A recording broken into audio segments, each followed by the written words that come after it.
നമസ്കാരം, ജിത സ്പെഷ്യലിലേക്ക് സ്വാഗതം. ഇന്ന് ഞാൻ തയ്യാറാക്കുന്ന പാഷൻ ഫ്രൂട്ട് പായസമാണ്. അപ്പോൾ ഇതിനായിട്ട് നമുക്ക് വേണ്ടത് പാഷൻ ഫ്രൂട്ടാണ്. ഇതിനായിട്ട് 4 പാഷൻ ഫ്രൂട്ട് ഞാൻ എടുത്തിട്ടുണ്ട്. അതിൽ നിന്ന് നമുക്കിതിൻ്റെ സത്ത് ഒരു പാത്രത്തിലേക്ക് മാറ്റണം. അതിനുശേഷം കൈകൊണ്ട് നല്ലതുപോലെ തിരുമ്മി എടുത്തിട്ട് ഇതിനകത്ത് ആ ഒരു പാട പോലത്തെ ഒരു സാധനമുണ്ട്, അത് നമുക്ക് മാറ്റണം. പിന്നെ നമുക്ക് വേണ്ടിയത് 2 തേങ്ങയുടെ 2-ാം പാലാണ്. അത് ഞാനിവിടെ എടുത്ത് വെച്ചിട്ടുണ്ട്. അടുത്തതായിട്ട് നമുക്ക് വേണ്ടത് 1-ാം പാലാണ്. അതിനകത്തേക്ക് ജീരകം കൂടെ ഞാൻ ചതച്ചിട്ട് വെച്ചേക്കുകയാണ്. പിന്നെ നമുക്ക് വേണ്ടിയത് നെയ്യാണ്. ആവശ്യത്തിന് നെയ്യ് വേണം. പിന്നെ 1/2 കിലോ ശർക്കര. ഇത് നല്ലതുപോലെ പാവ് കാച്ചി അരിച്ച് എടുത്ത് വെച്ചേക്കുകയാണ്. അപ്പോൾ ഈ ശർക്കര നല്ലതുപോലെ ചതച്ചിട്ട് പൊടിച്ചിട്ട് അതുപോലെ തന്നെ അടുപ്പിൽ വെച്ച് നന്നായിട്ടൊന്ന് പാനിയാക്കിയിട്ട് അരിച്ചെടുത്ത് വയ്ക്കണം. പിന്നെ നമുക്ക് അടുത്തതായിട്ട് ഇതിന് വേണ്ടിയത് കശുവണ്ടിയാണ്. ഇത് നമുക്ക് നെയ്യിൽ വറുത്ത് ചേർക്കേണ്ടതാണ്. അപ്പോൾ ആദ്യം തന്നെ ഒരു പാത്രം അടുപ്പത്ത് വെച്ച് നല്ലതുപോലെ ചൂടായി കഴിയുമ്പോഴേക്ക് നമ്മൾ എടുത്ത് വെച്ചിരിക്കുന്ന നെയ്യിൽ നിന്ന് 1/2 സ്പൂൺ നെയ്യ് ഇതിനകത്തേക്ക് ചേർക്കുക. അത് നല്ലതുപോലെ ഒന്ന് ചൂടായി മെൽറ്റായിട്ട് വരണം. അപ്പോൾ മെൽറ്റായി കഴിയുമ്പോഴത്തേക്ക് നമുക്ക് എടുത്ത് വെച്ചിരിക്കുന്ന പാഷൻ ഫ്രൂട്ടിൻ്റെ പാനി നമുക്ക് ഇതിനകത്തേക്ക് ചേർക്കുക. ഇതിനകത്ത് ഞാൻ കുരു ഒന്നും കളഞ്ഞിട്ടില്ല, അല്ലാതെ തന്നെയാണ് ചേർത്തിരിക്കുന്നത്. അതാണ് അതിൻ്റെ ഒരു ടേസ്റ്റ്. ഇടയ്ക്ക് അത് കടിക്കുക എന്നുള്ളത് നല്ലൊരു ടേസ്റ്റ് ആയിരിക്കും. അപ്പോൾ ഇത് നന്നായിട്ടൊന്ന് തിളച്ച് ഒന്ന് ചെറുതായിട്ടൊന്ന് വറ്റി വരണം. അതുവരെ നമുക്കൊന്ന് വെയിറ്റ് ചെയ്യണം. അപ്പോൾ ഇത് നല്ലപോലെ തിളച്ച് തുടങ്ങി. ഇനി അതൊന്ന് നന്നായിട്ട് തിളച്ച് വറ്റി വരുന്ന സമയത്ത് നമുക്കിതിനകത്തേക്ക് തേങ്ങാപ്പാൽ ഒഴിക്കണം, 2-ാം പാൽ ഒഴിക്കണം. ഇപ്പോൾ നല്ലതുപോലെ വറ്റിയിട്ടുണ്ട്. ഇതിനകത്തേക്ക് 2-ാം പാൽ ഒഴിക്കുകയാണ്.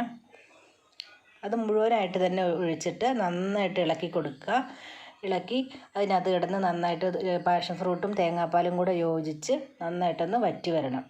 ആ സമയം വരെ നമുക്കൊന്ന് വെയിറ്റ് ചെയ്യണം.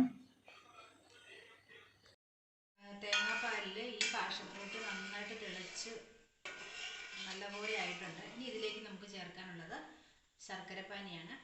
ഇതിപ്പോൾ ഞാൻ 1/2 കിലോയുടെ ശർക്കരയാണ് എടുത്തിരിക്കുന്നത്. അപ്പോൾ ഞാനിതിൻ്റെ ഏകദേശം ഒരു 1/4 ഭാഗം തന്നെ ഒഴിക്കുന്നുണ്ട്. അപ്പോൾ പാഷൻ ഫ്രൂട്ടും തേങ്ങാപ്പാലും കൂടെ നന്നായിട്ട് തിളച്ച് കഴിയുന്ന സമയത്ത് നമുക്കിതിനകത്തേക്ക് ശർക്കരപ്പാനി ചേർക്കാം. അപ്പോൾ 1/2 കിലോ ശർക്കരയാണ് ഞാൻ ഇതിനകത്ത് എടുത്തേക്കുന്നത്. അപ്പോൾ അത് ഇനി ഈ ഈ കൂട്ടുമായിട്ട് കിടന്ന് നന്നായിട്ട് തിളച്ച് വറ്റി വരിക, അത്രയേ ഉള്ളൂ ഇനി കാര്യം.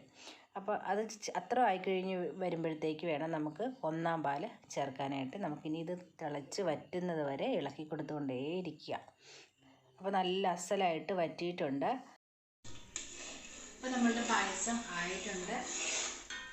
ഈ ഒരു പാകത്തിനാണ് നമ്മൾ എടുക്കുന്നത്.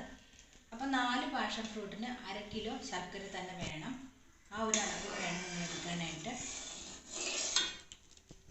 പായസമായിട്ടുണ്ട്. ഞാനിത് ഓഫ് ചെയ്യുകയാണ്. ഓഫ് ചെയ്തതിന് ശേഷം ഈ തിള ഒന്ന് നിന്ന് കഴിയുമ്പോൾ വേണം നമുക്ക് 1-ാം പാൽ ചേർക്കാനായിട്ട്. അപ്പോൾ ഇതിൻ്റെ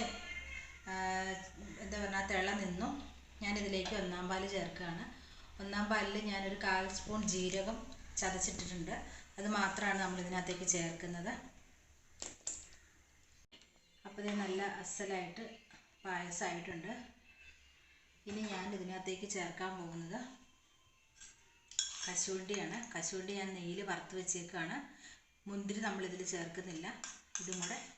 അപ്പം നമ്മളുടെ പാഷൻ ഫ്രൂട്ട് പായസം റെഡിയായി. ഞാനിതൊരു സെർവിങ് ബൗളിലേക്ക് മാറ്റുകയാണ്. അപ്പം നമ്മളുടെ പാഷൻ ഫ്രൂട്ട് പായസം റെഡി ആയിട്ടുണ്ട്. എല്ലാവരും ട്രൈ ചെയ്യുക.